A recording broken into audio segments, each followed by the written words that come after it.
Olinglar bolalarim, olinglar. Nimaga adamga alohida kosada suzding?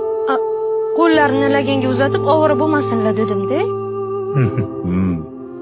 Ya, ovqatsiz juda mazali chiqibdi, kartoshkali bo'lsa ham. Rahmat. Hozir siz kartoshkali manti yedingizmi shunda? Ha, bolam, juda mazali bo'libdi-da. Nima? Sen hozir o'zimizga go'shtli, yog'li manti suzib, adamga alohida kartoshkali suzdingmi? Bolalarniki bilan adashtirib yuboribman shekilli, adasi. Ada, shu keliningizni bitta duo qiling. Ilohim. O'zidan battar kelin uchrasin.